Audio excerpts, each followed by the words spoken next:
Eugenia, muchas gracias. Voy a quitar acá el otro porque veo que todo funciona bien. Lo voy a dejar de emergencia.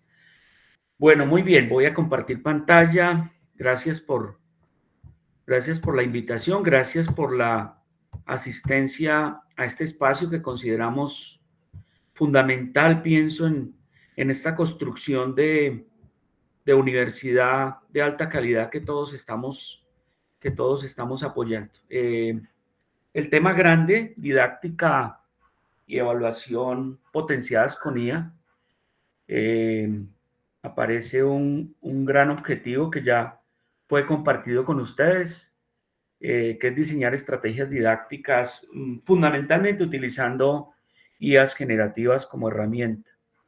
Algunas consideraciones en utilización de IAs, creo que en algún momento lo compartí. Si no lo vuelvo a poner. Lo primero, no estamos frente a la solución de los problemas de la educación superior, pero sí ante uno de los más grandes retos en educación. Y yo creo que si esto desde pequeño lo empezamos a ayudar a construir de la mejor manera, yo creería que sí nos va a ayudar a avanzar.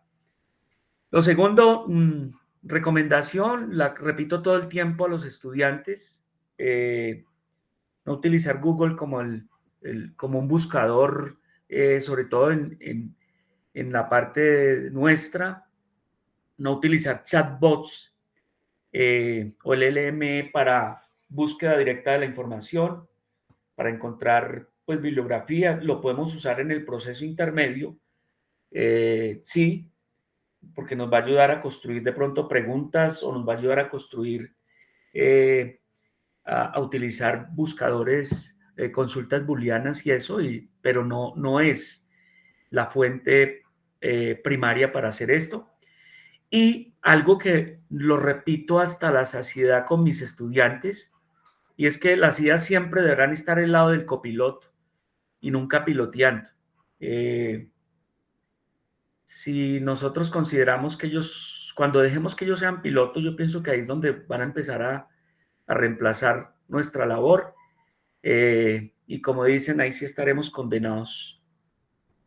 Esto hace parte de este encuentro, es una lucha, digamos, incansable por romper paradigmas tradicionales. Esta imagen es construida recientemente utilizando Dale a través de ChatGPT 4.0. Entonces aparecen unos objetivos grandes de este encuentro. La primero gran objetivo, diseñar estrategias didácticas y evaluativas utilizando IA, reflexionar y continuar ese repensar la inteligencia artificial. Aparece un objetivo secundario, como lo quiero mencionar, es reflexionar sobre la ética en la educación y la aplicación en la misma. Digo secundario porque pues esa fue la disculpa. Es decir, vamos a utilizar un tema y creímos que era un tema conveniente porque de cierta manera hacíamos carambola en el objetivo, pero no es el primario. Que quede claro que no es el primario, es una disculpa para poder mostrar de cierta manera a los docentes las cosas que podemos hacer utilizando unas nuevas didácticas y unas nuevas herramientas en la didáctica. Y promover estrategias didácticas, obviamente utilizando inteligencia. Tratamos de construir como una especie de línea de tiempo. Lo primero, entonces, el tema es este. Después fuimos con el doctor Pinto de pronto y qué íbamos a hacer, qué tema íbamos a usar y la construcción de una unidad didáctica para poder desarrollar el encuentro, que ya la van a ver cómo se va a hacer. Y aproveché esto. Recientemente la Universidad del Quindío nos dio a 2 docentes de la facultad y a 2 docentes por facultad un curso que tiene la UNIR, la Universidad Internet de España, Universidad de La Rioja, una universidad gigante. Ahí éramos como, yo no sé, éramos como más de 600 estudiantes de Latinoamérica. Nosotros éramos 2 de la facultad y aproveché 2 videos que hablan de la ética. como digamos, la base fundamental para esa disculpa para poder estructurar después los contenidos y las preguntas. El siguiente paso fue establecer una estructura y una estrategia metodológica. Entonces, ¿cuál era una posibilidad de qué estrategia podíamos utilizar? Y consideré que explorar algunas herramientas o algunas estructuras que tiene el aprendizaje invertido, el Flipper Classroom o Flipper Room, podría ser una buena apuesta. Entonces, dentro de eso, pues teníamos que dar tener algunas fuentes bibliográficas y digamos que la principal fue esos 2 videos que le digo. Y utilizamos una herramienta, si no la conocen, utilícenla, les aconsejo, se llama TurboScript para convertir video a texto. De las cosas buenas, yo he usado desgrabadores de las red para coger videos y convertirlos en texto. De hecho, una parte de mi libro, del proceso de mi libro de la pandemia recientemente publicado, utilicé como fuente los videos y usé desgrabadores y no sabía de esta herramienta. En esta exploración la encuentro, porque es que un desgrabador solo pasa el texto, pero no pasa ni puntuación, ni tiene en cuenta como el contexto. Y veo que TurboScript sí lo tiene. No usé la versión paga. Si uno usa la versión paga, seguramente le va mejor, porque puede transcribir hasta 10 horas y hasta 50, creo, videos al mismo tiempo. Una cosa loca y con un pago relativamente decente, que son como $10 mensuales o $20 si se paga por mes. Después, entonces, con eso, le pedí a ChatGPT, le cogí las transcripciones, obviamente le di un prompt a ChatGPT donde le contaba qué era lo que quería hacer con esto, y le dije que me ayudara a construir esa unidad didáctica, que fue la que les compartí. Vuelvo y repito, el piloto sigo siendo yo. El GPT me ayudó a hacer un proceso que normalmente puede costar tiempo elaborarlo, y el ChatGPT me ayudó a construir 5 grandes capítulos con unas preguntas problematizadoras que me servían para dar respuestas, para de pronto alguna dinamización, si se quiere, después acá, y para de pronto hacer algunas búsquedas que les voy a mostrar así rápido utilizando inteligencia artificial. Construcción entonces de documentos guía que usamos sobre todo para la búsqueda. Usamos GPT, luego me fui con esto que me ayudó ChatGPT, cogí las preguntas y me las llevé a SciSpice, y después me fui a Zotero y construí una biblioteca. Ya les voy a mostrar solo con un ejemplo de una pregunta, y me lo llevé a Xai para que me ayudara Xai a encontrar las respuestas a esas preguntas. Entonces, se le adjuntó un archivo construido a partir de lo que les dije ahora de ChatGPT, se le dio un buen prompt que diera respuesta a las preguntas, luego se adjuntaron preguntas a ChatGPT y se le pidió que diera respuestas. Es que hice como 2 cosas. Una, dando respuesta directa, introduciéndolo en un documento que vamos a ver cómo es lo adecuado. Después es diciéndole a ChatGPT que él mismo dé las respuestas en un GPT aparte, en un chat aparte. Y después construí una pregunta, aquí pongo 3, construí una pregunta de esto, el ejemplo que pongo, para usando lo que yo les decía ahora, la búsqueda sistemática con SciSpice. Lo uso mucho el SciSpice.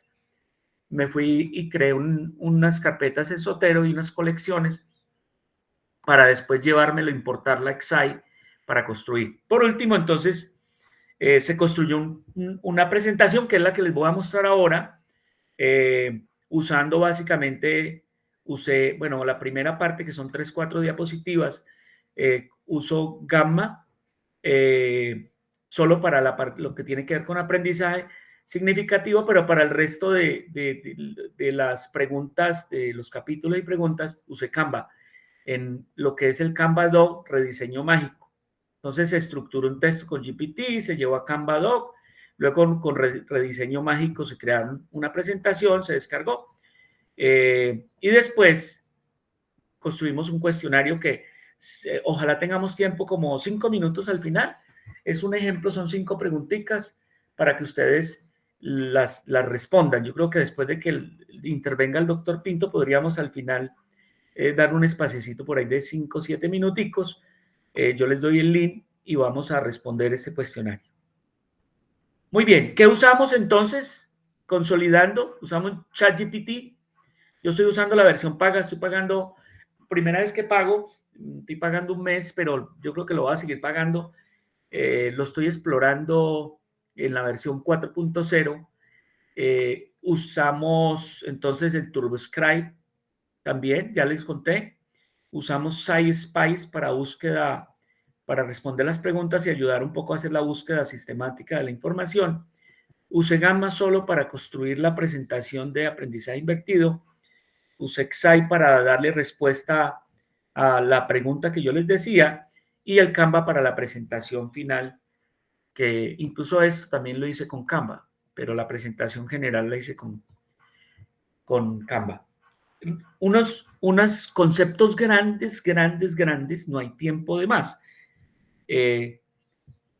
sobre aprendizaje invertido. Esto es parte de la ética. Yo quiero que, pues ustedes los profes, a los estudiantes se los trato de todo el tiempo de vender, es que hay que, así como uno siempre da el crédito, hay que respetar los derechos de autor. En inteligencia artificial siempre hay que ser muy transparente de cuando está usando IAs, hay que contar y hay que dar el crédito y hay que, en lo posible, decir qué fue lo que hizo con ellos.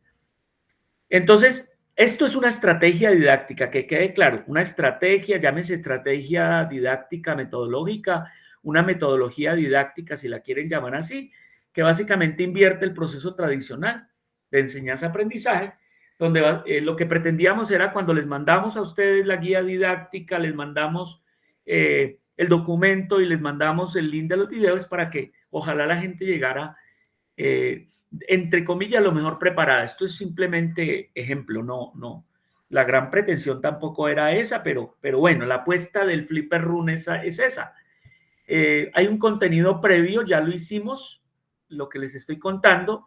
El aprendizaje es activo porque los estudiantes preparan clase antes de llegar, pero preparan clase no de cualquier manera, sino con una unidad didáctica que tiene objetivos, que tiene resultados de aprendizaje, que tiene justificación, que tiene la estructura de lo que quiere que el docente, los contenidos que quiere que se desarrolle. Ojalá tiene unas preguntas y tiene unas fuentes que pueden ser videos, pueden ser podcasts, pueden ser documentos. Esa es la idea.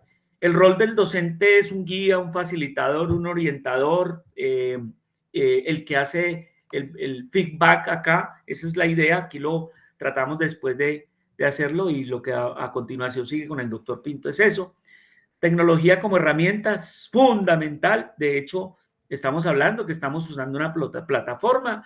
De hecho, estamos usando acá el Google Meeting. Usamos también, ya van a ver que usamos el Google Drive para la evaluación y usamos todas las herramientas de inteligencia artificial que ustedes ya lo vieron mostrar.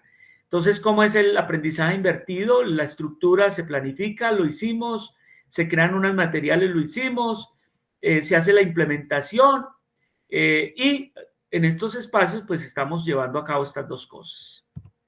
Para terminar esta parte, entonces, aquí hay aprendizaje autónomo en la primera fase, es lo previo al encuentro, hay un aprendizaje colaborativo, ojalá en los encuentros con los estudiantes podamos hacer grupos y si usamos plataformas, pues, o en el aula se usen grupos y en ese grupo lo que se busca es que los estudiantes pues puedan tener incluso unas preguntas problematizadoras, en los grupos se resuelvan, ya tienen unos preconceptos muy bien formados y luego se hace una interacción y al final de la fase lo que se hace es consolidación, se ofrecen retroalimentación, se resuelven dudas y ojalá se evalúe.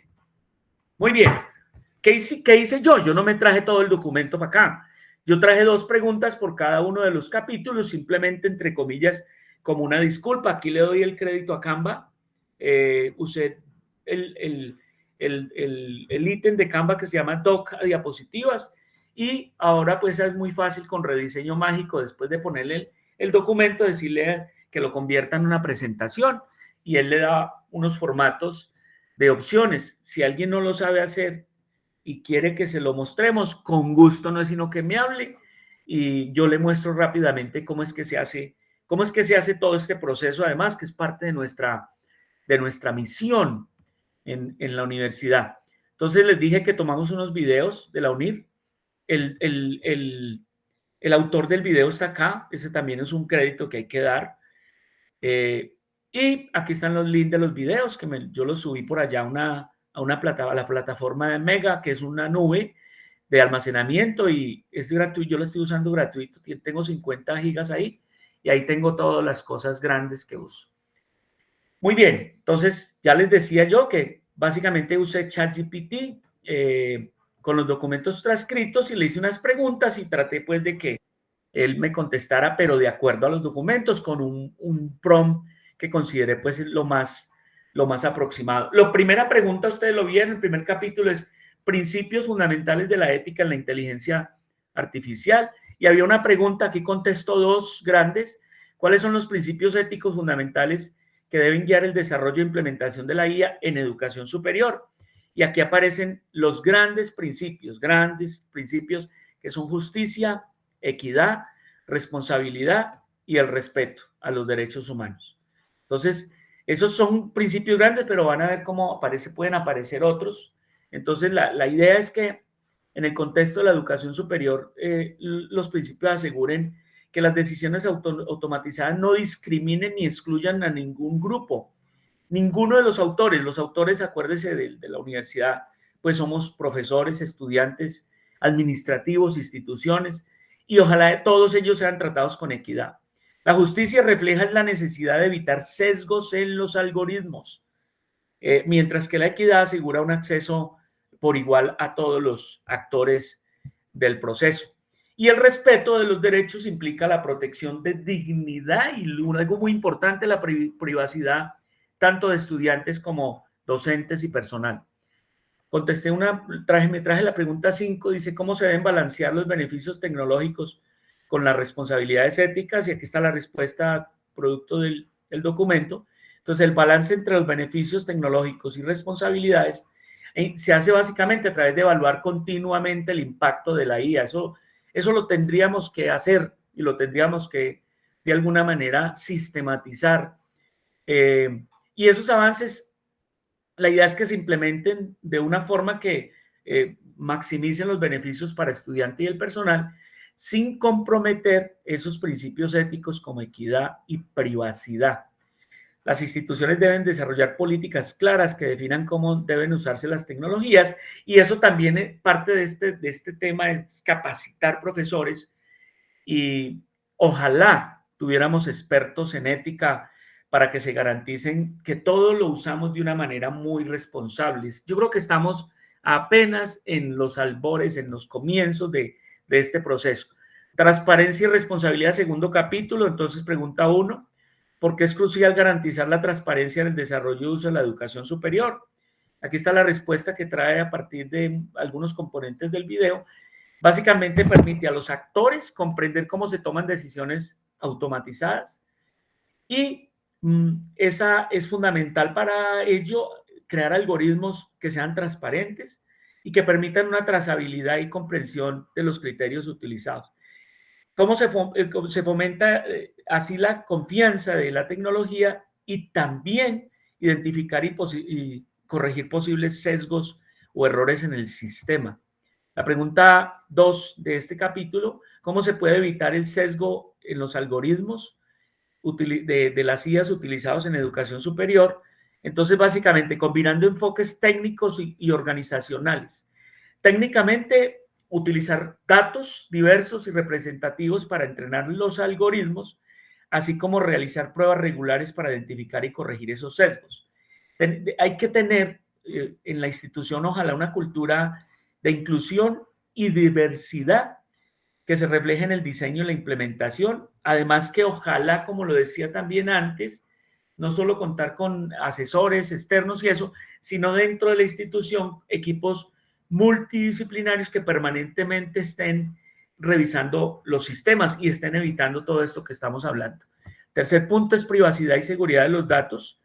¿Cuáles son los principales desafíos éticos relacionados con la privacidad de los datos? Entonces, aquí está, los manejos de grandes volúmenes de Big Data, la posibilidad de tener accesos no autorizados y el potencial de explotación de sus datos sensibles, como ocurre con todo este tema y también con las redes y eso. Esos desafíos se agravan debido a la naturaleza confidencial de la información, lo que exige que se tengan políticas robustas de protección de datos, cumplan con la normatividad legal y prioricen seguridad y privacidad de todos los actores. Eso es fundamental. La segunda pregunta, ¿cómo se pueden proteger esos datos sensibles? Entonces, básicamente, ojalá se implemente el día que avancemos en esta institución en eso, con un cifrado avanzado, utilizar pseudonimización o anonimización de los datos y adopción de protocolos estrictos de acceso a la información. Hay básicamente que quienes tengan acceso a estos datos debe ser personal totalmente autorizado, con una capacidad de que respeten, obviamente, y que garanticen el uso responsable de la información que se está subiendo a esas plataformas que utilizan inteligencia artificial y han creado esos algoritmos para apoyar la educación. El cuarto punto es impacto social y moral en la educación. Y traje la pregunta, ¿qué implicaciones sociales y morales tiene la adopción de IA en la educación? Entonces, básicamente, tiene profundas implicaciones sociales y morales, incluyendo el potencial de deshumanizar la enseñanza o el aprendizaje, la dependencia excesiva de estas tecnologías y el riesgo de perpetuar desigualdades existentes. Y a nivel moral existe la preocupación de reducir la importancia de ese face to face, interactuar entre los actores y que desafortunadamente muchas de las cosas que se hagan sean decisiones automatizadas, que obviamente carezcan de empatía y comprensión necesaria para un entorno inclusivo y equitativo. O sea, contra eso, entre comillas, hay que luchar. Hay que seguir privilegiando la interacción. Hay que seguir privilegiando la construcción social y colectiva de, llámese conocimiento, aprendizajes, información. Esa es una apuesta. Y la otra pregunta de este ítem, ¿de qué manera puede la IA influir en la relación entre estudiantes, entre los actores más importantes de este proceso? Entonces, la respuesta puede alterar la dinámica tradicional entre estudiantes, ya que reduce interacción, ya lo habíamos dicho, y el riesgo de que dependa excesivamente de la tecnología. Y la última es la regulación ética y legal. ¿Cuáles son los marcos legales? Yo creo que muchos de ustedes creen que la respuesta en buena parte está, porque esto apenas está en construcción, pero para el documento, los europeos, como eso fue creado en Europa, sí tienen un marco normativo en inteligencia artificial y yo pienso que ellos están por delante de nosotros. Que por lo menos en Colombia apenas está en construcción esa normatividad y la apuesta es a que lleguemos a ellas. La segunda es qué desafío representa la regulación de IA en términos de ética y derechos. Entonces se enfrenta a desafíos significativos como rápida evolución de la tecnología, que supera la capacidad de las leyes para mantenerse al día, y dificultad para asegurar las normativas. Mejor dicho, esto hay que ir de la par porque en la medida en que las IA se desarrollen, pues aparecen otros estados del arte que no es como otrora, que tardaban tiempo en desarrollarse. Ahora la evolución es muy rápida y seguramente esas leyes tienen que irse adaptando a esos nuevos estados del arte, si lo quieren llamar así, o a un nuevo orden de cosas por la velocidad tan vertiginosa en que avanza esto. Muy bien, traje un ejercicio acá de una pregunta o dos y le dije a ChatGPT, ya no con documento, sino le dije a ChatGPT que me contestara, creo que la primera y unas dos preguntas, y esto fue lo que pasó, y le dije a ChatGPT que me referenciara, van a ver lo que ocurre. Entonces, ¿recuerdan la primera pregunta? Principios fundamentales de la ética en la inteligencia. ¿Cuáles son los principios éticos fundamentales que deben guiar? Él más o menos, digamos, entre comillas, se aproxima a esa respuesta documentada en esa referencia y es Los principios incluyen beneficencia, que busca maximizar beneficios y minimizar los daños, y la no maleficencia, que obliga a no causar daño. La justicia, que está mencionada en la otra, que exige un trato equitativo y justo en la distribución de los beneficios. La autonomía aparece acá, que respeta el derecho de los individuos a tomar decisiones. La transparencia, que implica que los procesos y decisiones deben ser comprensibles y accesibles a todos. Digamos que en palabras más, palabras menos, hay mucho de la otra respuesta. Y aparece esta referencia que el doctor Pinto muy juiciosamente se tomó el trabajo de todo el documento que le había mandado a él, donde por estudios que él recientemente nos había enviado, decía que ChatGPT 3.5 se equivocaba mucho más en los referentes bibliográficos, es decir, es frecuente que estos bots o LLM pongan bibliografías que no corresponden, y estamos hablando que el 4.0 era con una concordancia, entre comillas, de una certeza de 85%, pero creo que el doctor Pinto, que nos lo va a hablar ahora, encontró mucho mayor. Casi ninguna de estas referencias correspondía a lo que estaba diciendo, aunque el texto es un texto de cierta manera adecuado para la pregunta. Y esta pregunta, la 2, porque es crucial garantizar la transparencia, esto lo contesta ChatGPT. Es crucial porque permite a los usuarios comprender cómo se toman las decisiones automatizadas, lo que a su vez genera confianza en los sistemas. La transparencia en Edu superior garantiza que los procesos sean justos y que los estudiantes y educadores puedan cuestionar y entender las decisiones tomadas con IA. Y esto ayuda a identificar y corregir sesgos y los errores en los algoritmos. Aquí está la referencia. Y por último, van a ver cómo las respuestas resultan diferentes de acuerdo a lo que uno le introduzca. Y eso es parte del éxito de utilizar esto. Entonces, con esto, lo que hice fue llevarme la pregunta 1, o llevarme varias preguntas, y le pregunté a SciSpice. Obviamente aquí lo que hago es configurar para que yo pueda hacer lectura rápida de estos artículos, tener de pronto aquí le había colocado acceso abierto, aquí le puedo poner por relevancia o por reciente, y realmente lo que hice fue traerme unos artículos, casi todos, del 2023-2024 y publicados, lo van a ver en revistas indexadas y de alta confiabilidad, que es otra de las cosas de la apuesta de utilizar esta búsqueda sistemática de la literatura y encontrar la mejor literatura posible para lo que uno está buscando. Entonces también me fui a Zotero, y en Zotero, algo que estoy haciendo muy frecuentemente, lo estoy usando hace 6 meses, no llevo mucho con Zotero, entonces creé una carpeta que se llama Ética e Inteligencia, y le creé un capitulito, casi que una colección mejor a cada pregunta. Entonces, solo para mostrar la primera pregunta, me traje 3 artículos. Mire que esos artículos son todos del 2024.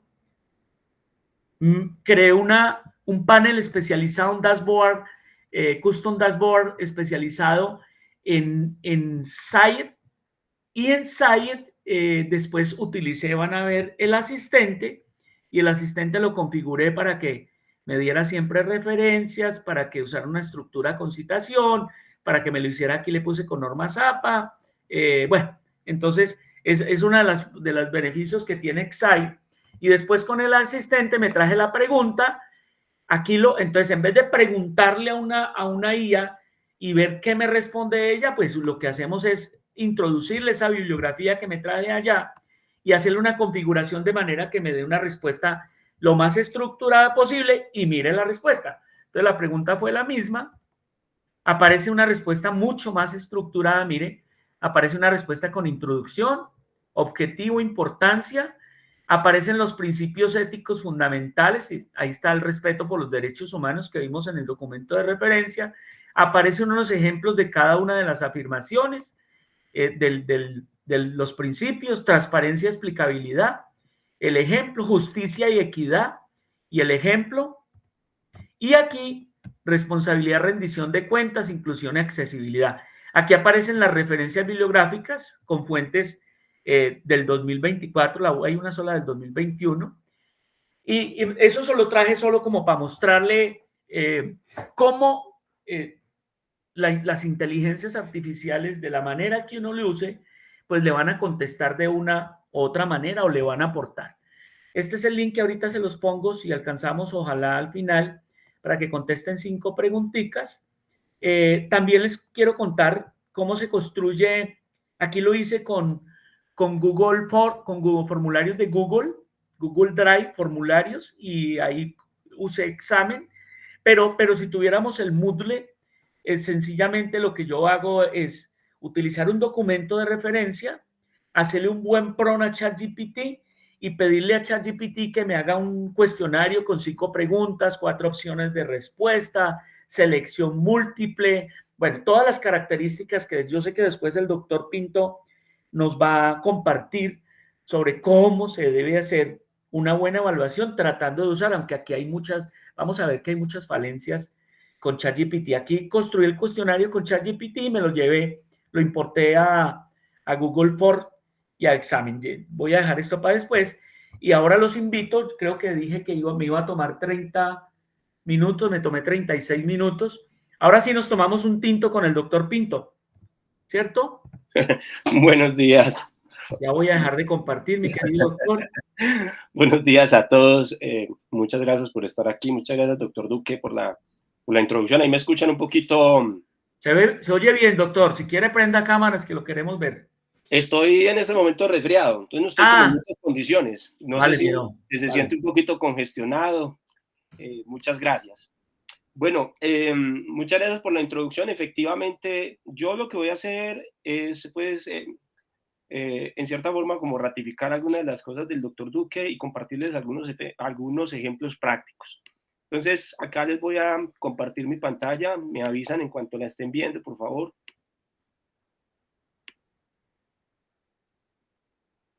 ¿La están viendo? Ya está entrando, mi doctor. Ya se vio. Perfecta, doc. Muy bien. Bueno, estamos nosotros pues como en una campaña y pues veo, he sabido, gracias a Dios, que cada vez más profesores se suman a aprender acerca de los modelos de inteligencia artificial y los están aplicando en sus procesos educativos. Eso pues realmente es muy satisfactorio, porque pues solamente pienso yo que sumergiéndose podemos saber cuáles son los alcances y cuáles son las limitaciones del uso de sistemas de inteligencia artificial para soportar procesos de aprendizaje, evaluación, etcétera, con los estudiantes y con la institución también. Entonces, también es una forma de salir del hype. El hype tiene dos manifestaciones. Una es pensar que estos modelos hacen de todo y que son una maravilla y que después de esto no hay nada. Eso es un hype, una exageración. Pero también hay otro hype que es pensar que no sirven absolutamente para nada y que no nos pueden ayudar. Ese sería uno primero. Uno segundo es pensar que si bien estos modelos todavía distan mucho de ser un compañero ideal en términos de la calidad, pues sí está presentando mejoras continuas que son cada vez mayores y cada vez más llamativas. Entonces, también hay que saber que independientemente de cuándo logremos un nivel óptimo de calidad, sobre todo en medicina, pues también podríamos pensar en si estas herramientas nos sirven para algo que sería la ergonomía cognitiva y el ahorro de recursos. Un recurso muy valioso es el tiempo. ¿Sí? Entonces, si estas herramientas nos ayudan a nosotros a ahorrar tiempo, yo pienso que ya estaríamos ganando muchísimo. En ese sentido, y para poder, digamos, sumergirnos y de esa manera evitar el hype y poder aprovechar estas herramientas para ser un poco más eficientes en nuestros procesos didácticos y evaluativos, pues reitero la invitación a que tomemos un curso de Prompt Engineering. Algunos de mis compañeros ya han tomado cursos con la universidad y por lo que me han compartido, prácticamente ya son unos expertos en Prompt Engineering. Entonces, pues eso me hace sentir muy orgulloso de ellos y además, pues a la expectativa de que más personas se sumen. Entonces, pues genial. Acá hay un curso de muchos que hay disponibles en internet. Este es un curso que puede tomar, repito, porque ya lo había comentado antes, 4 horas desarrollando, o sea que en una tardecita uno lo podría sacar y se puede encontrar en español y tiene todas las referencias bibliográficas que sustentan las recomendaciones de cómo diseñar una indicación o un prompt para un modelo de lenguaje. Recordemos lo que es un prompt. Un prompt es un estímulo para que un modelo generativo empiece a expandir texto. Recordemos que el prompt engineering es un arte y al mismo tiempo una ciencia para optimizar el lenguaje, poder inducir un mejor desempeño. Esto es muy importante, ya lo comentaba el doctor Duque. Hace un rato el doctor decía, mire, si ustedes utilizan un modelo de lenguaje como ChatGPT como fuente de información, es posible que se la alucine. Cuando nosotros hicimos este ejercicio, nos llamó mucho la atención que las referencias existían todas, ¿sí? Prácticamente todas. Yo creo que por encima del 90% de las referencias que propuso el modelo existían. Pero, lamentablemente, cuando fuimos a mirar si esas referencias sustentaban las afirmaciones, nos encontramos con que no. Es decir, esto tiene mucho que ver con la forma en que está modelado el lenguaje en términos de páginas web y de libros para el caso del ChatGPT, en donde ese proceso de modelaje del lenguaje que está incrustado eh, en la base de conocimiento con la que se entrena el modelo, pues en cierta forma transforma todo el lenguaje, y como debajo de esto hay una red neural que tiene una gran cantidad de parámetros llamados sesgos, etcétera,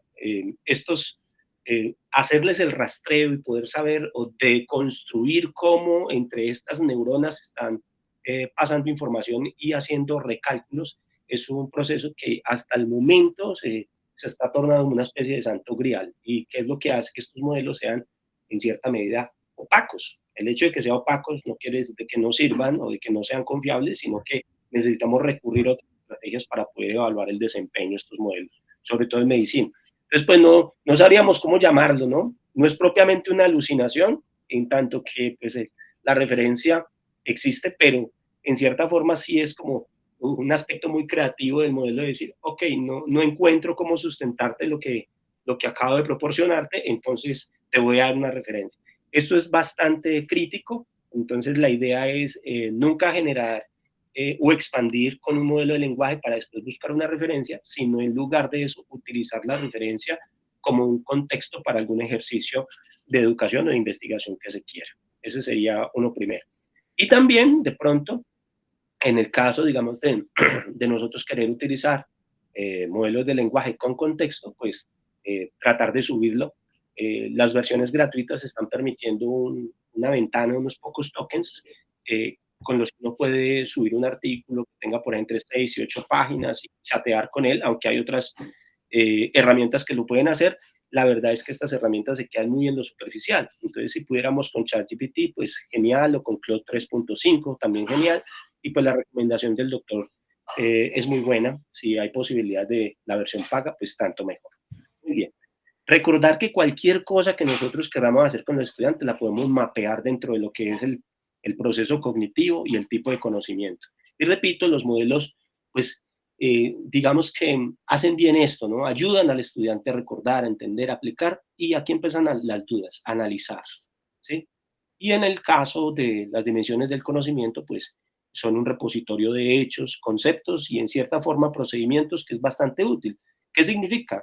Que gran parte de lo que es el análisis, la capacidad del estudiante para evaluar y también para crear, así como la esfera metacognitiva, está fuera del alcance actual de los modelos de lenguaje y le corresponde a los docentes ingeniarse las actividades didácticas y evaluativas que propendan y fomenten el desarrollo de estas dimensiones y tipos de conocimientos. Entonces, para eso es que es muy importante nosotros tener en cuenta esta taxonomía de Bloom para los resultados de aprendizaje. Recordar cuáles son las tareas del procesamiento del lenguaje natural, o sea, qué es lo que nosotros podemos hacer realmente con estos modelos. Podemos analizar sentimientos, traducir, corregir gramática, puntuación, etcétera, generar textos si queremos romper el hielo, recuperar información, aunque esto pues obviamente hay que tener las precauciones que acaba de mencionar el doctor. Resumen, sin duda alguna, es excelente para resumir, sobre todo si está muy bien prompteado. Responder preguntas y, bueno, las dudas que hemos tenido. Razón hasta cierto punto, pero en gran medida todavía la mayoría de ejercicios benchmark que se utilizan para saber si estos modelos razonan, pues se quedan cortos en algunos ejemplos de razonamiento y muestran desempeños superlativos en otros. En educación médica nos puede servir para que los estudiantes generen sus temarios y organicen su estudio para explicar conceptos desde el nivel de un estudiante de primaria, pasando por el de secundaria, pasando por un estudiante universitario, llegando incluso a ser el nivel experto. Generar casos clínicos hipotéticos, plantear diagnósticos diferenciales. Y ojo con esto, yo no sé si estén familiarizados, pero pues sería bueno.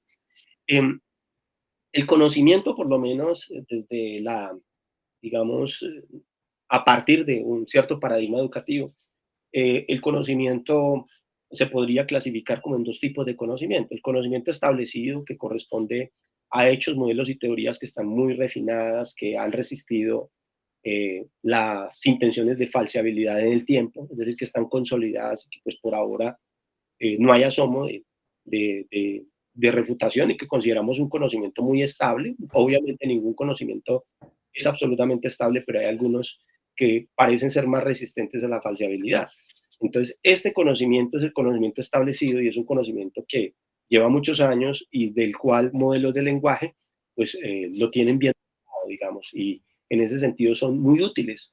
Gran parte, por ejemplo, del conocimiento en ciencias básicas es conocimiento establecido. Por ejemplo, piensen ustedes la anatomía, ¿cierto? Es un conocimiento ya bastante bien establecido. En cambio, está el conocimiento experto o el conocimiento científico, que es un conocimiento, lo que llamamos la cresta de la ola, donde se están dando los desarrollos, donde hay conflicto, donde hay incertidumbre, donde hay diferentes posiciones, perspectivas, hipótesis, pruebas a favor, pruebas en contra de una posición. Entonces, pues, en este sentido, no se recomienda utilizar los modelos de lenguaje como una fuente de información válida para sortear este tipo de controversias. He sabido, porque ya me han compartido algunos compañeros y compañeras, en particular por aquí menciona a Martica Ceballos, que ha utilizado modelos de lenguaje. Sé que no es la única, sé que hay otros profesores y profesoras que lo están haciendo, me alegra, preparando rúbricas, exámenes, incluyendo pruebas de opción múltiple, preguntas de opción múltiple y ECOES, utilizando modelos de lenguaje. Obviamente hay que tener cuidado, porque pues esto, vuelvo y repito, tiene sus limitaciones y por ejemplo, en las preguntas de opción múltiple, realmente no es bueno generando las opciones de respuesta, pero puede ser muy bueno generando los casos clínicos, por decir algo, utilizarlos como viñetas y generando enunciados. Pero pues los distractores o las opciones todavía, aquellos que se puedan considerar de calidad, todavía siguen siendo del dominio estrictamente humano hasta el momento. Y por supuesto en la escritura académica, con muchas precauciones. Aquí pues recordarles lo que muchos han escuchado varias veces, que pues la estrategia para poder comunicarse e interactuar apropiadamente con estos modelos es, primero que nada, nosotros tener una idea de cuál es el proyecto general que queremos llevar a cabo y acto seguido cuál es la tarea específica dentro de ese proyecto que nosotros queremos llevar a cabo en una interacción con el modelo. Después de esto, asignar un rol. Esto va a permitir que el modelo se centre única y exclusivamente en una fracción del conocimiento modelado. Después, agregar un contexto. Un contexto puede ser justamente este proyecto o esta tarea, pero también puede ser un documento o puede ser un texto a partir del cual nosotros orientemos al modelo hacia lo que se quiere. Algo muy importante, pues, es, por supuesto, en la medida de lo posible, mostrar ejemplos. Por decir algo, si yo quiero asistir mi escritura científica, he identificado que tengo determinado estilo, pues una posibilidad es entonces compartirle un pequeño escrito en donde esté mi estilo de escritura, o en el caso de crear, por ejemplo, un quiz que sea altamente desafiante, pues lo ideal sería yo ponerle un ejemplo o un par de ejemplos de cómo yo elaboro preguntas altamente discriminativas para que el modelo intente imitar ese estilo. Dar las indicaciones, ¿sí? Entonces aquí, pues, dar la orden, ¿sí? No, evitar la vaguedad, como por ejemplo, en lugar de revisar el texto, actuar como el editor principal de varias revistas, quien revisa mi manuscrito, inicia detectando errores ortográficos, de puntuación, sintácticos y luego los corrige y finalmente mejora la claridad del flujo del texto. Esta es una indicación mucho más precisa que la que había al principio y pues como quisiera yo, al final que me dirán las respuestas, si la quiero en forma de texto, si la quiero con viñetas, si la quiero en forma de una tabla, etcétera, ¿sí? Entonces, esto es importante. En alguna de las reuniones previas yo les contaba que pues estos modelos de lenguaje mejoran su desempeño con su tamaño, son cada vez más grandes y tenemos acceso, uno. Y dos, que hay algunas técnicas de prompting que es simplemente agregar una orden de lenguaje, como por ejemplo, pensemos paso a paso. Y ese solo hecho de agregar ese pensemos paso a paso hace que el modelo realmente mejore muchísimo su desempeño. Bien, Hay unos delatores de ChatGPT que tanto docentes como estudiantes deberíamos conocer. Uno, que el ChatGPT o cualquier otro modelo de lenguaje suelen ser muy verborreicos, aunque el Claude 3.5 Sonnet es un poco menos verborreico, pero pues se extienden bastante en la generación de texto. ChatGPT en particular es muy redundante, retoma lo que lleva, vuelve y lo retoma, es justamente porque tiene esta arquitectura de procesamiento paralelo y transformer que permite estar viendo qué lleva, extender, volver a revisar todo lo que lleva, extender, y de esa manera pues se torna un poco redundante. Son superficiales por defecto, o sea que si nosotros, por ejemplo, queremos hablar acerca de el correlato biomolecular subcelular de la resistencia a la insulina y queremos que nos hable un poquito de los detalles de los sustratos del receptor de insulina y demás, vamos a necesitar llevar el modelo hacia ese nivel. Para evitar la superficialidad, hay que llevarlo para poder, digamos, orientarlo. La redacción es impecable. Nosotros, los humanos, normalmente redactamos en grados muy variables de exactitud, pero pues cuando uno ve que un documento no tiene absolutamente ni un solo error ortográfico, pues uno dice, bueno, es posible que se haya ayudado el día de hoy, sobre todo si proviene de un estudiante, aunque nosotros los profes también lo hacemos, con modelos de lenguaje. Los modelos tienen muletillas, repiten ciertos términos con mucha regularidad y esto se ha podido saber a través de estudios, alucinan, se inventan cosas, se inventan referencias y en principio pues ellos no aportan referencias a menos que se les soliciten y pues pueden generar referencias así como las que el doctor les comentó.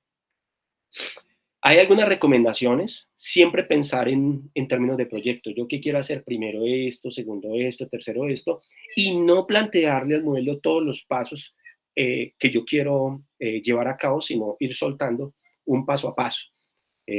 Durante el proceso, en cada oportunidad que yo tenga de formular un nuevo prompt acerca de una tarea. Nunca se debe usar nombres de personas u organizaciones. Esto es absolutamente esencial y está absolutamente prohibido. Es una norma ética. Hay modelos, a veces el ChatGPT no siempre lo hace, pero cuando uno ingresa nombres y apellidos en algunas oportunidades le rechaza el prompt. ¿Por qué? Porque hay una política que ya se ha implementado para salvaguardar la información de cualquier persona y es que no podemos, por ejemplo, coger el caso clínico de doña Raquel Hércole y colocar Raquel Hércole de 48 años, residente en la ciudad de Armenia, Quindío, Colombia, sufre de tal cosa.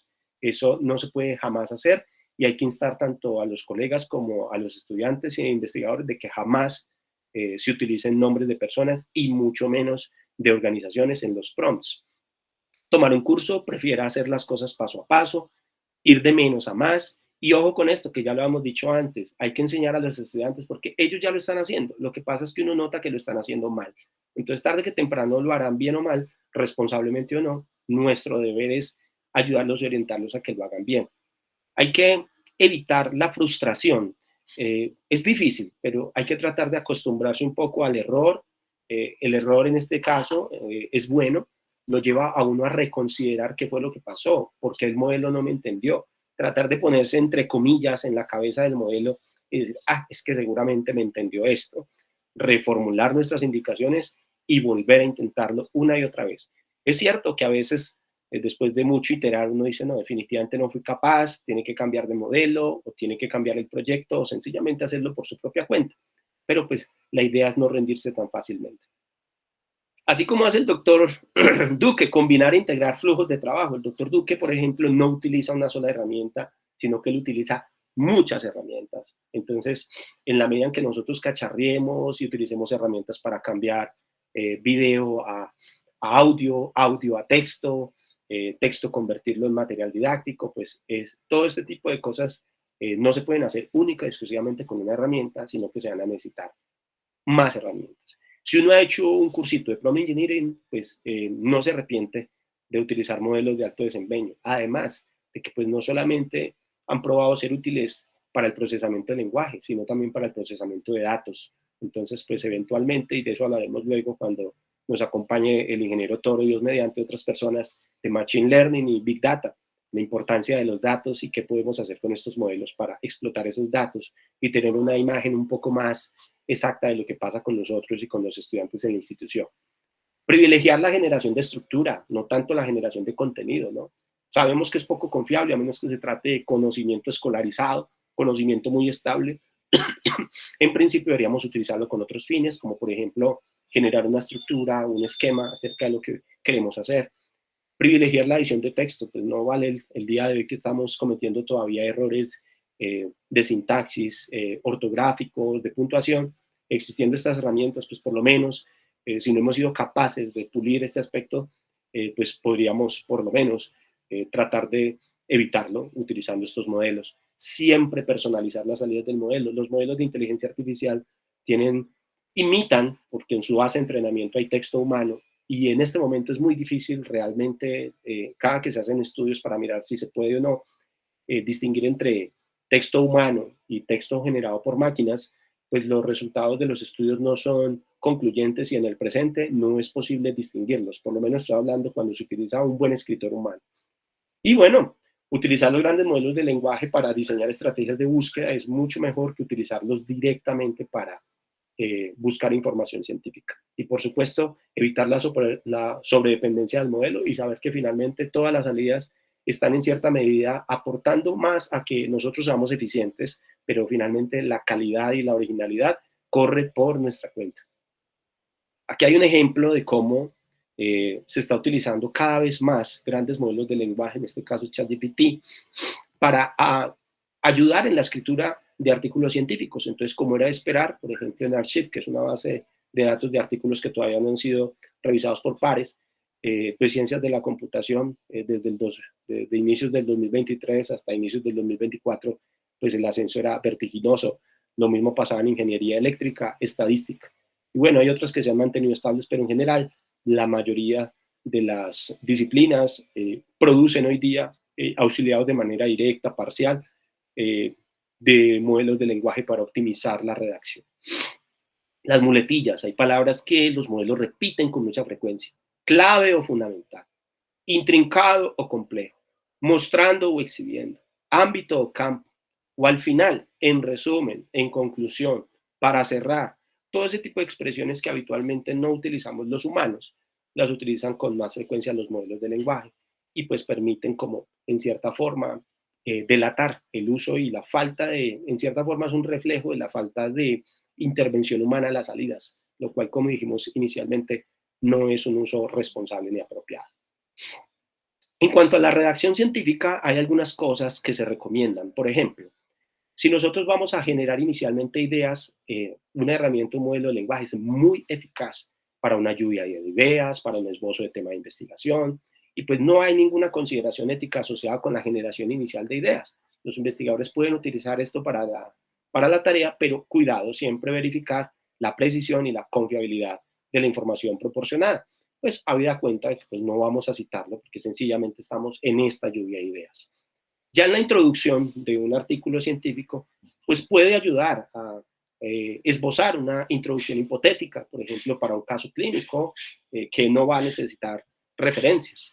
Puede ayudar a identificar algunas nuevas direcciones de investigación y a formular hipótesis que yo podría ya tomar en cuenta para utilizar otras herramientas de pronto impulsadas por inteligencia artificial que me permitan a mí hacer una búsqueda de literatura en web. ¿Sí? Entonces, en la introducción no se recomienda depender de estos modelos, entre otras cosas, porque la introducción de cualquier trabajo científico casi siempre viene, digamos, como cargada de información, sobre todo en ciencias médicas, por ejemplo, la importancia del problema en términos epidemiológicos, la carga para el paciente, para el sistema, datos, información de otras investigaciones, etcétera, en la introducción, que pues no van a ser fielmente capturadas por el modelo de lenguaje. O sea que, en conclusión, una introducción puede ayudarse apenas parcialmente con un modelo de lenguaje. Para revisión de la literatura, no para generarla, pero sí para resumirla y con un buen sistema de prompting es posible incluso generar las rejillas para poder nosotros ver los problemas, la pregunta de investigación, los objetivos, los métodos, los materiales, los participantes, los resultados, la discusión, ¿sí? Y las conclusiones y las observaciones respecto a limitaciones y fortalezas. Se puede perfectamente optimizar un modelo de lenguaje, aunque ya existen plataformas que lo hacen por nosotros, como por ejemplo SciSpace, pero cuidado, se nos antoja a veces que es un poco superficial o sea que podría servir como un tamizaje inicial que nosotros los humanos deberíamos enriquecer. En la metodología, pues para datos cuantitativos posiblemente no sea la mejor idea, menos la versión gratuita, pero para datos cualitativos podría ser de ayuda, sobre todo si se trata de análisis del discurso, podría servir, pero pues obviamente hay herramientas mucho más óptimas para esto, como el Atlas T, por ejemplo, u otros. Muy bien, finalmente, no olvidar que los autores siempre deben declarar haber usado modelos de lenguaje generativos. Por ejemplo, acá una declaración que puede ir al final, justo allí, cerca de los agradecimientos, es: los autores declaran haber usado modelos de lenguaje generativos para organizar las secciones, editar ortografía, puntuación y sintaxis de algunos pasajes del manuscrito. No debemos sentir vergüenza por confesar que hemos utilizado modelos de lenguaje, deberíamos sentir más vergüenza es de no confesarlo, de no declararlo y dejarlo como si fuera algo enteramente nuestro. Lo otro es complementar esta declaración asumiendo la responsabilidad total del contenido que se ha generado. Es decir, no pensar que si hubo un error, entonces el culpable es el ChatGPT o el Claude o el modelo que sea. No, si hay una responsabilidad, la responsabilidad es directamente de quien está utilizando el modelo. Muy bien. Ya estamos prontos a cerrar esta parte acerca de incorporación efectiva. El doctor Duque ya nos mencionaba pues su estrategia de Flip Classroom, perdónenme, o aula invertida, y nos mostraba más o menos algunos lineamientos de cómo lo hace. Acá hay otras estrategias adicionales, otras aplicaciones pedagógicas que nosotros podemos tener en cuenta. Por ejemplo, uno es, y esto lo he hecho yo con mi grupo, con mis grupos, los que han pasado conmigo, es pedirles que generen una respuesta a un problema por ellos mismos y también por inteligencia artificial. O sea, que esto los obliga a, en cierta forma, contrastar lo que hace un modelo versus lo que hacen ellos mismos, ¿sí? A diferencia de yo pedirle, por ejemplo, que hagan un ensayo sobre algún tema. Esto, pues, generalmente lo van a meter al modelo y lo que salga ahí lo van a poner en un trabajo y se acabó, ¿sí? Y lo que quiera ponerme ahí está. Esto pues, es un uso totalmente inapropiado, pero pedirles que el producto del trabajo sea un análisis y una evaluación de sus textos es bien interesante, entre otras cosas, porque modelos como el ChatGPT o el GPT Omni, que es el que actualmente nosotros podemos gozar todavía, estos modelos en medicina, sobre todo para responder preguntas, por ejemplo, no tienen una exactitud grande, ¿sí? El GPT-4, que sería la versión paga, responde preguntas con una exactitud por ahí de un 86% y Gemini con un 91,1%, pero no tenemos acceso.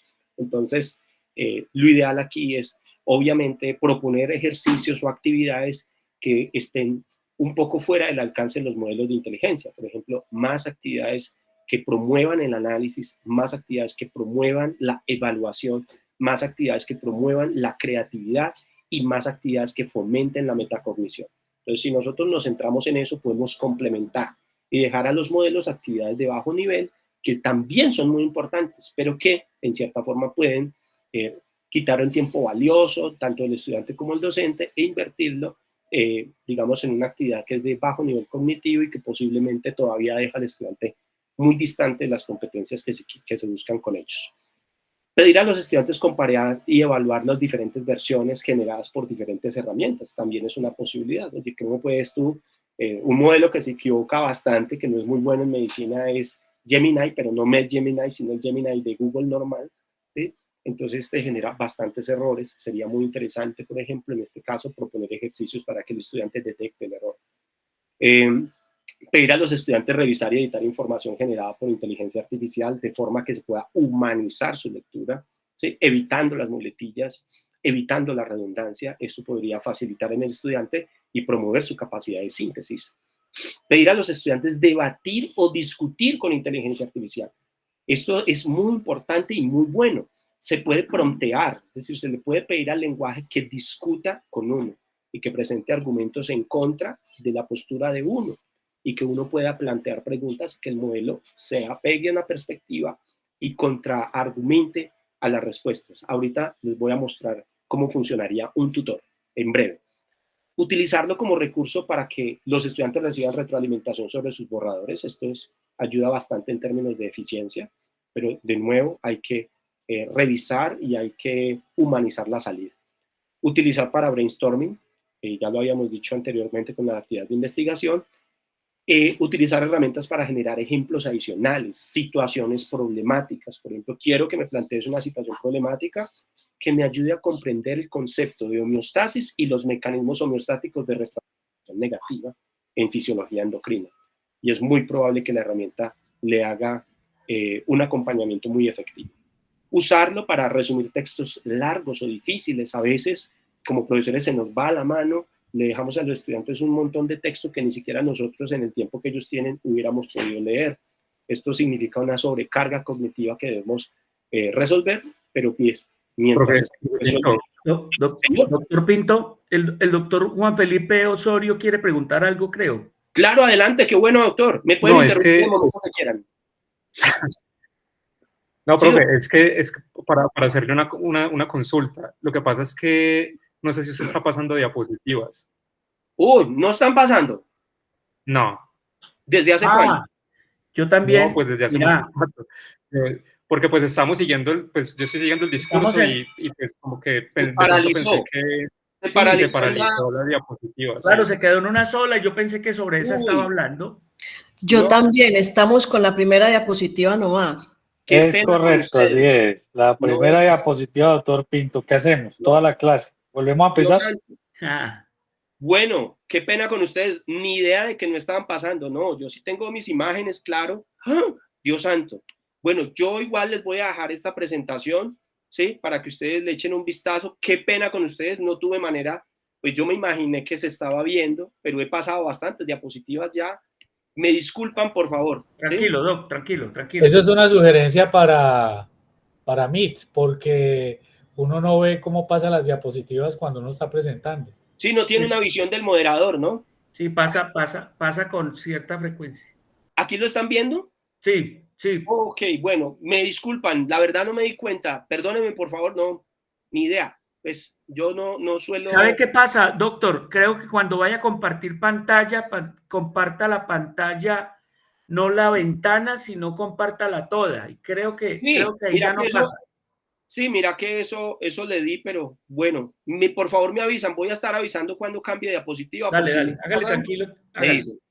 Muy bien. Otras por acá, gracias, muy bien. Entonces, les estaba hablando un poquito de que a veces nosotros no somos capaces ni siquiera con la carga que le ponemos a los estudiantes. Entonces, pues, importante enseñarles cómo resumir textos sin que se pierda, digamos, como la parte esencial. Esto, de nuevo, solo se logra a través de estrategias de prompting. Hay algunas estrategias preventivas que tienen que ver mucho con la integridad académica y por lo tanto tocan los aspectos éticos de los que estaba hablando el doctor Duque. Uno, sería pedir a los estudiantes que expliquen los procesos de pensamiento. Ok, resolviste el problema, pero muéstrame cómo resolviste el problema, ¿sí? Es decir, esto lleva al estudiante a la obligación de poder comprender qué fue lo que realmente hizo y no simplemente que colocó la tarea o la asignación en un modelo de lenguaje para que le ayudara. No, ¿cuáles son los procesos de pensamiento? ¿Qué fue lo primero? ¿Cuál fue tu estrategia? ¿Cuál fue tu algoritmo? Tú primero hiciste qué, definiste qué, y con esto, ¿qué te propusiste? Y entonces, ¿qué tarea hiciste inicialmente? ¿Y con cuál seguiste? ¿Y por qué esa y no esta otra? Entonces, explicarles procesos de pensamiento. Estos procesos de pensamiento, su explicación corresponde a la esfera de la metacognición. Pedir a los estudiantes reflexionar sobre sus experiencias, opiniones de aprendizaje personales. Esto, hay estudiantes, hay todo tipo de opiniones. Hay unos que dicen, no, definitivamente, a mí me encanta, es mi mejor amigo, ¿sí? Lo utilizo todo el tiempo, pero pues sé que también ese mejor amigo tiene limitaciones, como yo, como los humanos, etcétera. Y otros dicen, no, definitivamente a mí no me sirve para nada y no pienso usar. Ambas posiciones son completamente respetables. Pedir a los estudiantes conectar con sus conocimientos personales de experiencia de vida, pues estas no están modeladas en ningún sistema artificial. Pedir a los estudiantes incluir y proporcionar citas académicas adecuadas. Definitivamente, a pesar de todos los esfuerzos que han hecho los profes de investigación para que los estudiantes sean capaces de rastrear una referencia académica primaria, original, no, todavía nos falta, tenemos que trabajar más. Ellos lo primero que encuentran en Google lo utilizan, o utilizan fuentes que si bien son muy útiles, con fines académicos se quedan cortas porque es información rápida y preprocesada, por decir algún up-to-date, te ayuda en el consultorio, pero un up-to-date no es una referencia totalmente apropiada para trabajos académicos, ¿sí? Y por supuesto, pues miren lo que pasó, hay que tener mucha desconfianza, porque el ChatGPT ya es capaz de generar referencias correctas, pero no referencias que sustenten las afirmaciones que genera. Entonces, mucho cuidado, utilizar otras herramientas. Pedir a los estudiantes referenciar el material de clase, es decir, bueno, nosotros dimos la clase, nosotros tomamos unos apuntes, tuvimos una discusión, ¿sí? Tenemos biblioteca en aula, entonces, ¿cómo voy a integrar la información que comparte mi docente con la información que está en los libros, más la información que puedo obtener con modelo de inteligencia artificial? Es decir, solicitar esta asignación también es una forma de evitar que los estudiantes caigan completamente en esta dependencia. Pedir a los estudiantes completar asignaciones en clase es también importante hacerlo de vez en cuando, ya fuera de la clase, pues el estudiante podría, digamos, en este sentido, dependiendo de la actividad, pues simplemente desconectarse de los procesos cognitivos que le ayuden a mejorar su formación. Pedir a los estudiantes representar respuestas en forma multimodal. Actualmente los modelos están progresando hacia la multimodalidad. Entonces, pues, cada vez estamos más cerca de la inteligencia artificial general, todavía estamos en la estrecha, pero ya hay aplicaciones que generan esquemas, que generan imágenes o audios. Entonces, pues, todavía tenemos una oportunidad aquí, mientras estos modelos no estén disponibles, de que los estudiantes estén en la obligación de generar, por ejemplo, guiones, hacer presentaciones en video, etcétera. Esto es multimodalidad y poder nosotros ver reflejado el conocimiento y las destrezas en estas actividades. Diseñar tareas relacionadas con eventos actuales. Por ejemplo, si ustedes utilizan ChatGPT, pues los eventos actuales no van a aparecer porque estos modelos están actualizados hasta determinada fecha. Entonces es posible que haya eventos del mundo que sean desconocidos para el modelo. Pero si se utiliza, por ejemplo, otro modelo que tenga acceso a Internet, que puede ser el mismo ChatGPT, el Premium Plus, o se utiliza Perplexity o cualquier otra, es posible que puedan acceder a esos eventos actuales. Dividir el proyecto más grande en tareas más pequeñas y pedirle a los estudiantes que nos muestren cuáles son esas tareas pequeñas en las que dividir el problema para resolverlo. Es una aproximación analítica muy buena, que nosotros podemos incluso pedirle a los estudiantes que lo hagan durante la clase, incluso acompañándolos. Muy bien. Una de las principales estrategias de aprendizaje es el aprendizaje activo. Es un hermanito del aprendizaje que estaba proponiendo el doctor hace un rato acerca del aula invertida. Es cómo los estudiantes pueden estudiar en casa, cómo los estudiantes pueden utilizar un modelo de lenguaje como compañero aventajado de estudio. Un autor muy importante que les recomiendo es el profesor Ethan Mollick. ¿Sí? Ahorita en el chat de la facultad les voy a dejar a Ethan. Ethan Mollick es un profesor de la Universidad Warwick en Estados Unidos. Ethan Mollick enseña administración, pero es un apasionado por la educación. Acaba de escribir un libro que se llama Co-Intelligence. El título pues sugiere obviamente una relación cibernética entre humanos y máquinas, no una total dependencia de ellas. Y él es un hombre que ha estudiado bastante el prompting con fines educativos. Y acá me he robado un prompt de Ethan Mollick, perdónenme que no coloqué el nombre del autor original, por eso lo estoy mencionando, Ethan Mollick. Y aquí hay un prompt, ¿sí? Entonces voy a copiar este prompt, voy a leerlo primero, qué pena. ¿Están viendo? ¿Están viendo mi pantalla? Sí, profe, lo estamos viendo. Sí, profe, sí, dale. Entonces dice, eres un tutor alentador que ayuda a los estudiantes a comprender conceptos, explicando ideas y haciéndoles preguntas. Comienza presentándote conmigo como mi tutor de IA, que se complace en ayudarme con cualquier pregunta. Haz una pregunta a la vez. Primero pregúntame qué me gustaría aprender. Espera mi respuesta. Luego pregúntame sobre mi nivel de aprendizaje, estudiante universitario o profesional. Espera mi respuesta. Luego pregúntame qué sé ya sobre el tema elegido. Espera mi respuesta. Con esta información ayúdame a comprender el tema, proporcionando explicaciones, ejemplos y analogías. Estos deben adaptarse a mi nivel de aprendizaje y a los conocimientos previos o a lo que yo ya sé sobre el tema. Dame explicaciones, ejemplos y analogías sobre el concepto para ayudarme a entender. Debes guiarme de una manera abierta. No proporciones respuestas o soluciones inmediatas a los problemas. Mejor ayúdame a generar mis propias respuestas, haciéndome preguntas guía.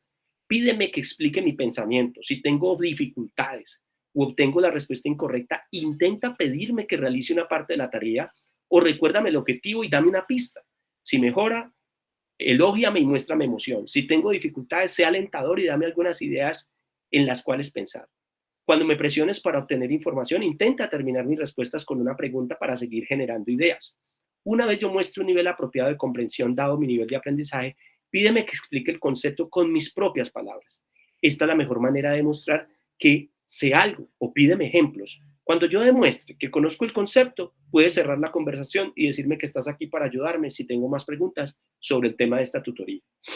Este es un prompt bastante complejo, lo que llaman un prompt nivel 6-7, ¿cierto? Donde está pues toda la estrategia, qué es lo que se está buscando, y lo que vamos a hacer aquí con este prompt es llevarlo al ChatGPT convencional. Cuando uno empieza a trabajar en la mañana, tiene ChatGPT Omni por un ratico, por una determinada cantidad de tokens, y en unos cuantos minutos se desvanece y volvemos al ChatGPT 3.5, que sigue siendo muy competitivo y muy útil aún para las actividades superficiales más importantes que generan más tiempo. Acá, bueno, se está colgando un contexto, pero ya lo quité. ¿Están viendo mi pantalla? ¿Están viendo que estoy en el ChatGPT? Sí, profe, sí estamos bien. Perfecto, gracias. Entonces acá introducimos y miren que esto es una forma de inducir un comportamiento. Fíjense que lo que responde el modelo es: hola, soy su tutor de inteligencia artificial y estoy aquí para ayudarte con cualquier pregunta o tema que te gustaría aprender. ¿Sí? ¿Qué te gustaría explorar hoy? Espero su respuesta. Entonces, pues yo podría plantearle, por ejemplo, un tema que se utiliza mucho, que se está debatiendo bastante, es transparencia en los algoritmos de inteligencia artificial aplicados a la salud. ¿Sí? A propósito de la transparencia y la ética.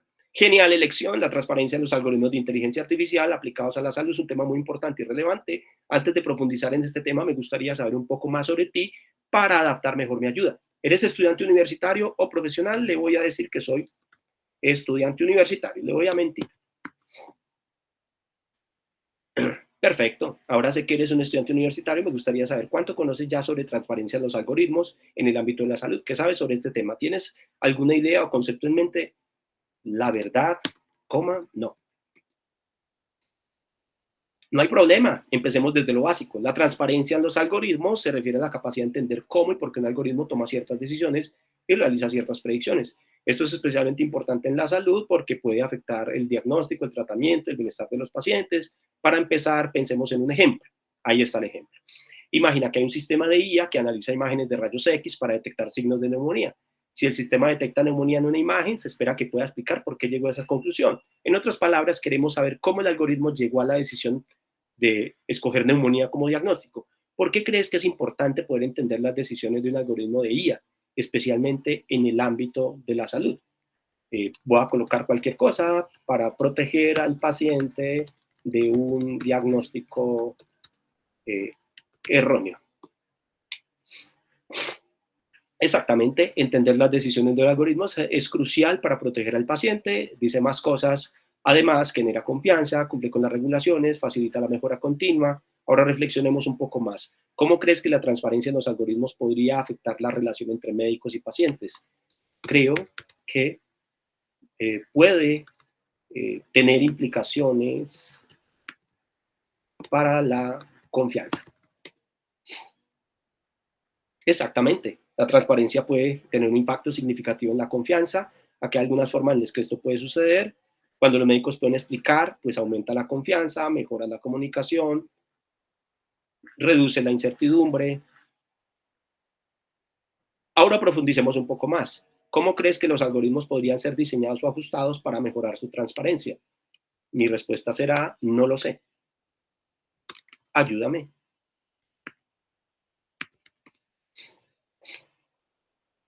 Claro. Aquí hay algunas formas claves. Que los modelos sean explicativos. Entonces ahí están árboles de decisión, modelos lineales, esto hablaremos después en Machine Learning, Dios mediante, que sean explicables, que hayan auditorías y revisiones, que haya una documentación clara, Ahora, para ayudarte a reflexionar más sobre esto, ¿puedes pensar en algún caso en que la falta de transparencia en un algoritmo de inteligencia artificial pueda ser perjudicial para los pacientes o para los médicos? Bueno, podríamos continuar así toda la mañana conversando, contrapunteándonos con el modelo, pero pues la idea general ya está, y es que sí es posible inducir comportamientos en modelos de lenguaje para el acompañamiento a el aprendizaje de los estudiantes, por lo menos la prueba de concepto. Obvio, habría que profundizar y revisar las salidas. Doctor, una cosa es que si usted le introduce archivos al bot, claro que sí, le va mucho mejor, ¿no es cierto? O sea, claro que sí, y eso es lo otro que les quería mostrar, es ¿no? ideal. Es lo ideal. Aquí voy con otro ejemplo. Hace poco me pidieron un acompañamiento y bueno, aquí por ejemplo vamos a utilizar este prompt. Este prompt dice, aquí estaba adjuntando equivocadamente, actúa como un experto psiquiatra que enseña a estudiantes de medicina de pregrado, evalúa su comprensión, aplicación de criterios y análisis de situaciones clínicas psiquiátricas. Me estás ayudando a elaborar preguntas de opción múltiple, pero en este momento no las plantearás. Tu primer paso será generar un caso clínico hipotético, un paciente con esquizofrenia paranoide. Asegúrate de solamente presentar información clínica. Te prohíbo que aportes interpretaciones, pues esto afecta la evaluación del desempeño de los estudiantes. Hazlo en un tono académico, claro, breve y directo. Esto es muy práctico porque una vez revisado y aceptado el caso clínico, nosotros podemos anidar diferentes preguntas acerca de la epidemiología, la etiología y los factores de riesgo, la patogénesis, las manifestaciones clínicas, el diagnóstico diferencial, el abordaje diagnóstico, el pronóstico y la terapia para estos casos. Entonces, este es un ejemplo.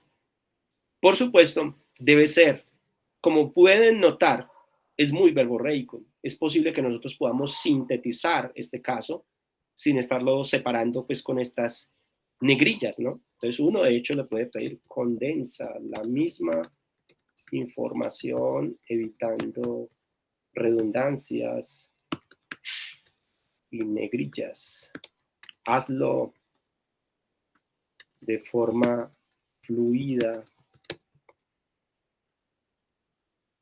continua y amena de leer. Y bueno, ahora genera un caso. Tiene exactamente la misma información, pero está optimizado.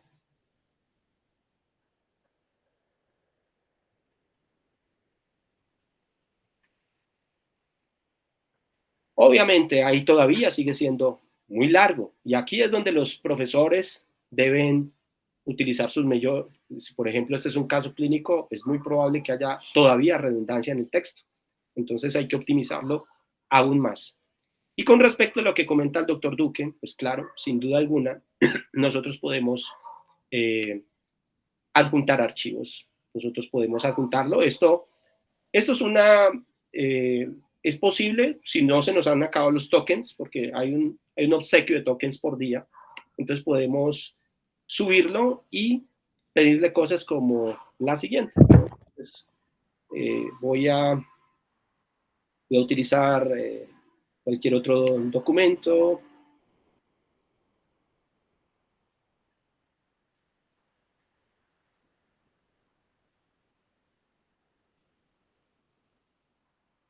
Vamos a las descargas más recientes. Solo por poner un ejemplo.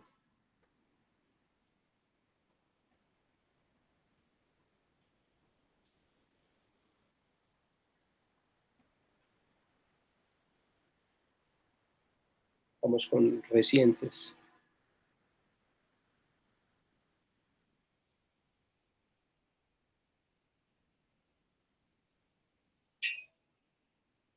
Un momento, por favor, que... Este es un documento, es breve, y puedo preguntarle de qué. Es una forma de chatear con el documento. ¿De qué trata este documento? ¿Cuál es su estructura? ¿Y cuál es su conclusión más importante?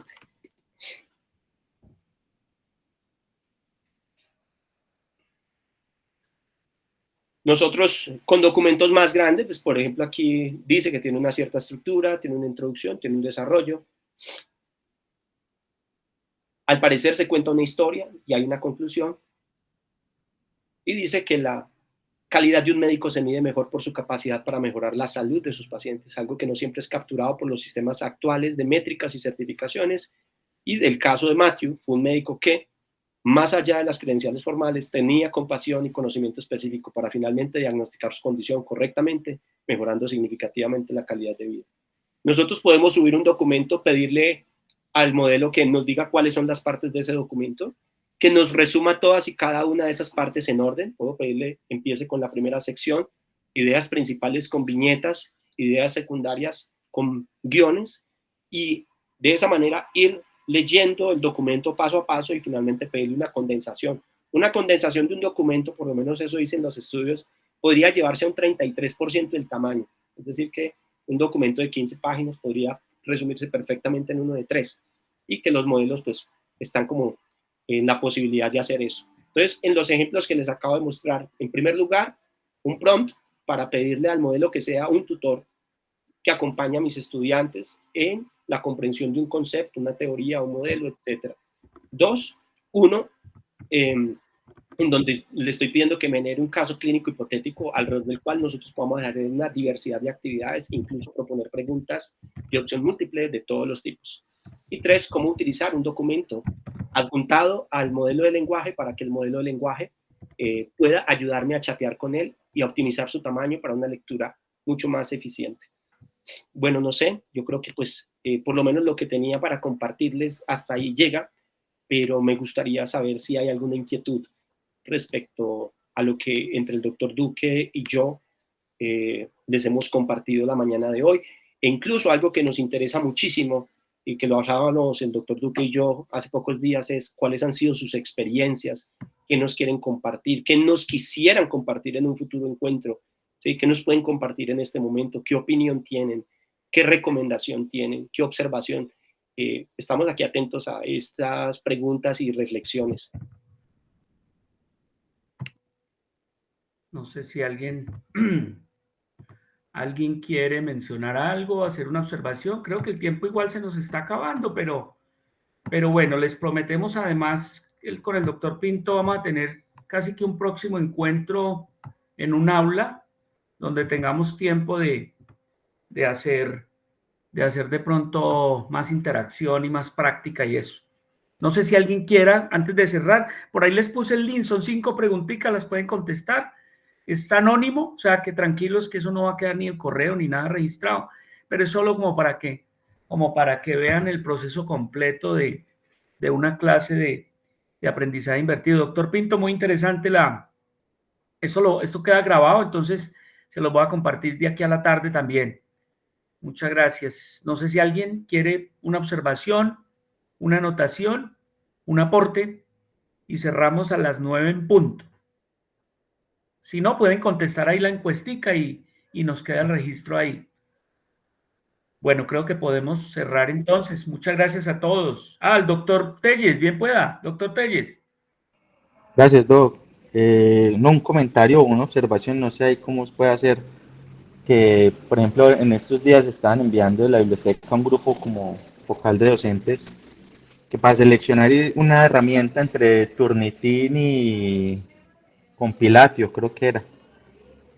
Y pues, en mi opinión, yo creo que ninguna de las dos ya en este contexto de IAS, yo creo que valdría más la pena antes generar como grupos focales para apoyar el uso de estas herramientas con todas, o sea, no la versión gratuita, sino tener institucionalmente como unas cuentas activadas para poder utilizarlas a full. No sé ustedes qué opinan. Y pues ya esa parte del plagio, eso ya la verdad, ya es, quebró, yo creo que la inteligencia artificial quebró ese nicho de mercado. No, doctor, pues nada, a ver, yo, ¿qué digo al respecto? Que sí, que muy bueno, sería chévere consultar con la parte administrativa de la universidad los planes, si los planes empresariales o incluso planes para instituciones educativas se puedan acceder a través de algún tipo de cuenta que pueda compartir con los usuarios de la universidad. Claro que sí, eso es muy, muy buena idea, sobre todo para tener acceso a los modelos que tienen más capacidad cognitiva, ¿no? Por ejemplo, análisis de datos o imágenes, sería excelente, claro que sí.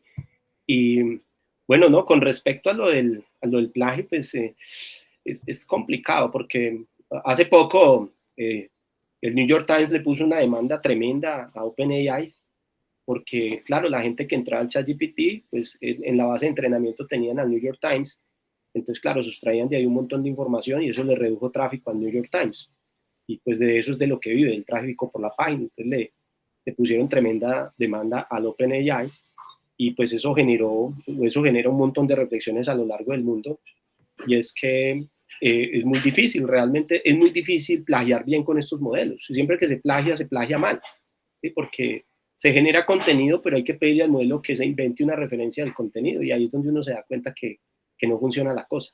Lo que sí es que se puede utilizar las herramientas para leer más óptimamente o para optimizar la búsqueda, pero ahí sigue estando todavía el fantasma del plagio porque hay unas actividades que en cierta forma se rastrean hacia los autores originales y eventualmente puede alegarse algún tipo de violación de derechos de autor. Entonces, pues, aquí es lo que hay que estar muy atentos de las regulaciones, las regulaciones que se vayan publicando a nivel país o a nivel internacional. No sé Colombia en este momento con cuál se va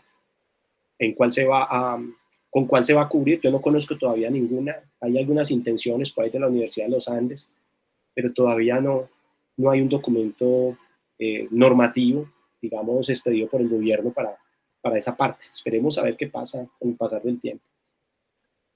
Muy bien, ¿no? Por ahora no será más. No sé si hay alguna otra inquietud. Yo pienso que para cerrar, sí, creo que hay que tener herramientas, ojalá no una, sino 2 o 3 herramientas. Es claro que, como dice, se hace muy difícil plagiar, se hace más difícil detectar plagio con la inteligencia actual artificial. De hecho, hay herramientas que dicen que hay plagio y realmente no hubo plagio. O sea, es bien complicado, pero más importante aún es generar una cultura de que las cosas hay que hacerlas bien, hay que utilizar bien las herramientas y hay que darle siempre el crédito de lo que uno está usando a quien corresponda.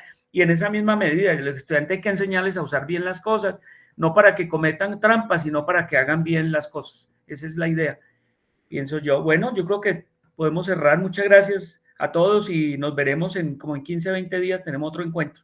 Creo que el 16 de septiembre. Muchas gracias, profe, muchas gracias, doctor Duque, doctor Pinto, de verdad que esto es supremamente importante y útil para todos. Ahí vamos aprendiendo poquito a poco. Y bueno, también pues allí hay que ponernos al día con estos temas. De verdad que muchas gracias, doctores, por la contribución y por el apoyo. Muchas gracias, vale. Supremamente excelente. Sí, Doc, su siguiente es el 16 de septiembre. El 16, Doc. Sí, señor. Eso, vale. Ya lo avisamos con tiempo para que ojalá de alguna manera todo el mundo esté preparado. Listo. Sí, señor. Muchas gracias. Feliz semana para todos. Muchas gracias. Para todos una excelente semana. Hasta luego. Vale. Gracias. Chao. Hasta luego. Muchas gracias.